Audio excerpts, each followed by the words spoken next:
Hello everybody and welcome to Reading with Mr. White, and I am Mr. White. We are reading a book called The Nowhere Emporium. It's by Mackenzie and it is really good. Get ready for a quick 15-second recap.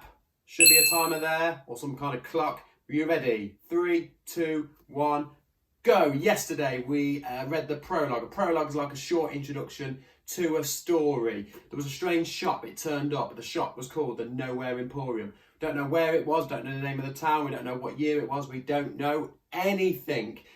Big crowd gathered around and then some fireworks went off and the crowd went ooh and ah. And then it spelled out the Nowhere Emporium is open for business. Bring your imagination. All the people from the village, they went in. A couple of days later, strange man turned up, don't know his name, started asking questions about the shop. Nobody had any answers. Nobody could remember anything. And that is about it. Was that 15 seconds? I don't really care. Let's go. Chapter 1.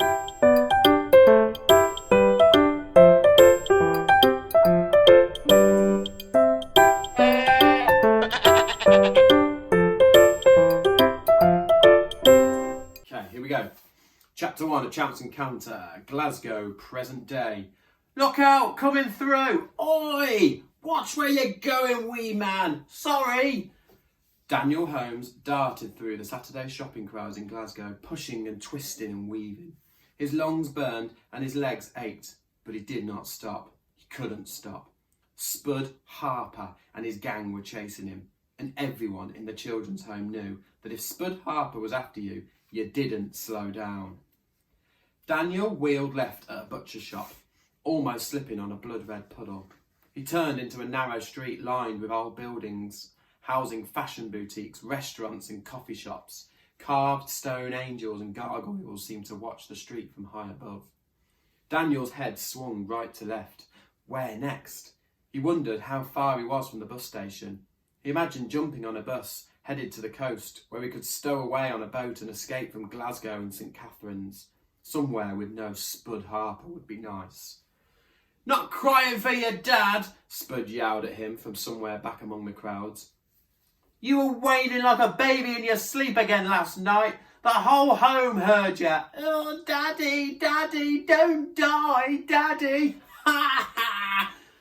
Don't you worry, wee man. When we're through with you, you'll have nothing else to cry about. Spud and his gang were bigger than Daniel and faster and stronger. Sooner or later, they'd catch him. He sprinted across the street, jinked into the nearest shop, and slammed the heavy door shut. He clutched his chest and watched through the darkened glass of the door, crouching out of sight. He could hear Spud's gang shouting as they thundered past. Where'd he go? Where's the wee weasel? He must be up there. Daniel's shoulders sagged. He closed his eyes and breathed deeply. The air was infused with the jumbled perfume of furniture polish and dust, and something like melted chocolate. Then he opened his eyes and for the first time became fully aware of his surroundings. The shop was a cave of wonders. Everywhere he looked, Daniel saw something he wanted to pick up, to hold, to have as his own. Silver and gold and crystal gleamed and sparkled in the light of a spitting fire. Intricate wooden clocks and mirrors of varying sizes and splendour covered the walls.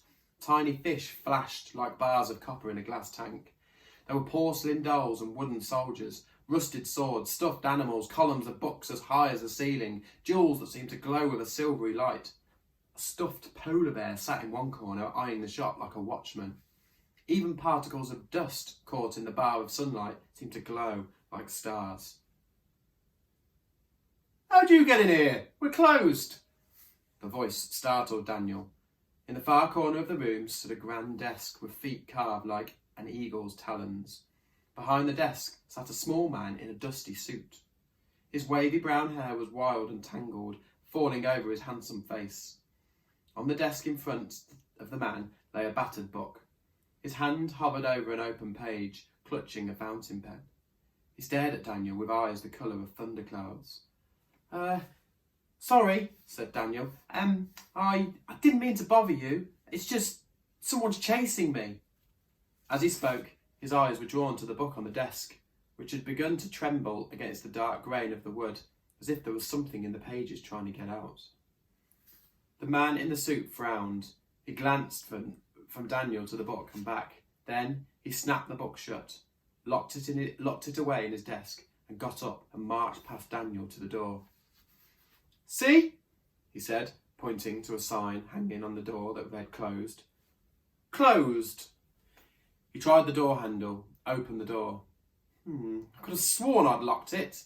He spun back to face Daniel, staring at him through narrowed eyes. "Who's after you?" "Big boys. From a children's home."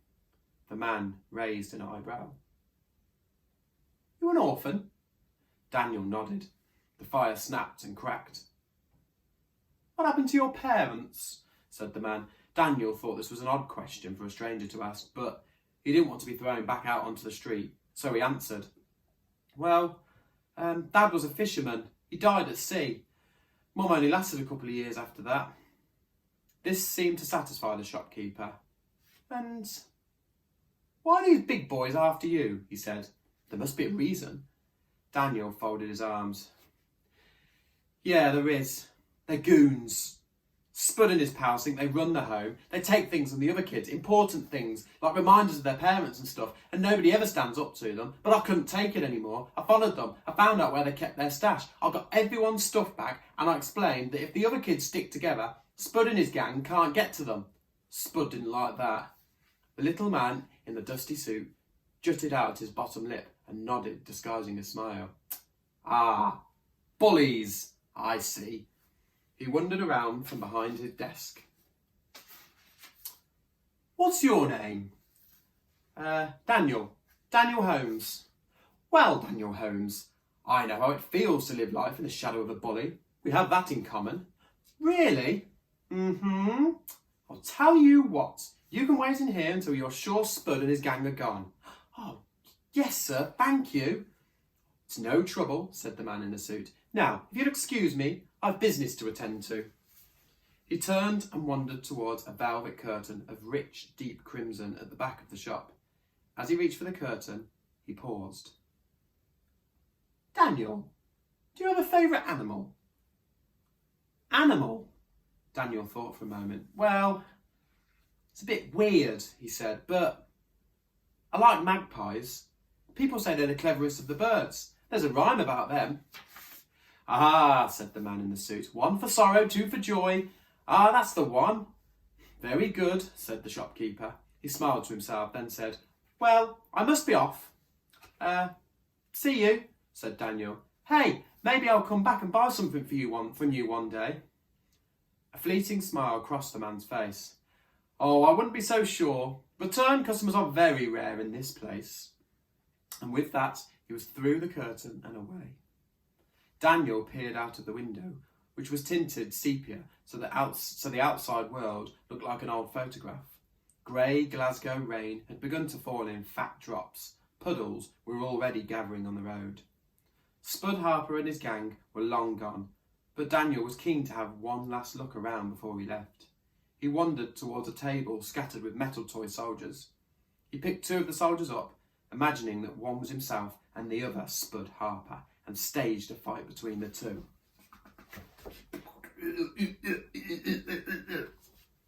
Daniel's soldier was about to throw Spud off the table when something startled him, a soft, fluttering sound. He dropped the toys and stared at the red curtain to the back of the shop. Another flutter. The curtain waved gently.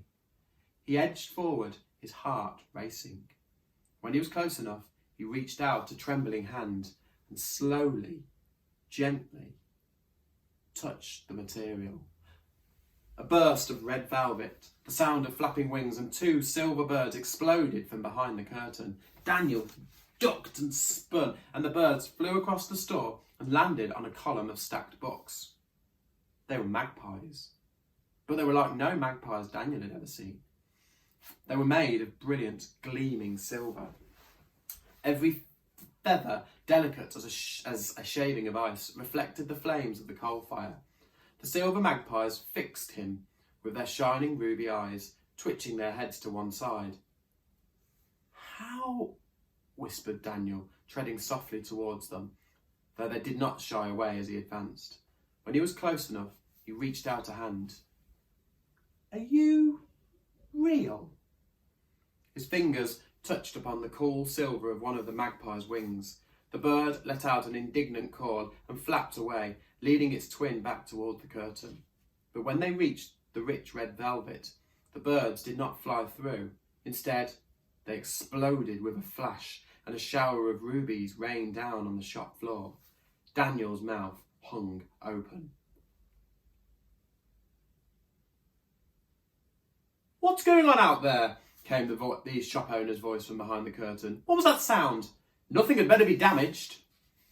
Suddenly, unsure of exactly what he'd seen or what kind of a place he'd stumbled upon, Daniel made for the door. A little bell sang as he dashed out into the rain and down the street. A moment later, the short man in the dusty old suit stepped from behind the curtain. He stared around the shop. Then he leaned over and plucked 2 of the magpie rubies from the floor, rolling them between his thumbs and fingers. His hands closed around the stones, and when they opened once more, the magpies were sitting in his palms, brilliant silver, almost glowing in the gloom. The man in the suit released the birds and watched as they circled the shop before settling once again on a column of books. Then he smiled a wide, clever smile and disappeared back through the curtain. Wow, that's a pretty good chapter, I think. Okay, really, really strange goings on in that shop. Is it the Nowhere Emporium? I'm thinking it is. It doesn't say it is specifically, but I think it might be. So many questions that are unanswered. Who's that strange man? Don't know who he is. Who's Spud Harper? We're probably going to find out a bit more about him. Doesn't sound like a very nice person, does he? Daniel, he seems to be our main character at the moment. And then these strange magpies that turned up. Now, if Daniel had said that his favourite animal was a lion, for example, would 2 lions have come from behind that red velvet curtain? Who knows? Okay, if you think you know, comment below. Don't forget to like the video, subscribe to this page, keep checking back for the next chapter. I'll give you a little clue. Chapter 2 is called The Return Customer. Now, the man in the shop said that it was very, very rare for customers to return to that shop. So, not sure what that one's all about. Is it going to be Daniel that returns to the shop? You will have to check back when I upload chapter 2. In the meantime, don't forget to comment below. Hope you enjoyed the story. See you all soon. Bye.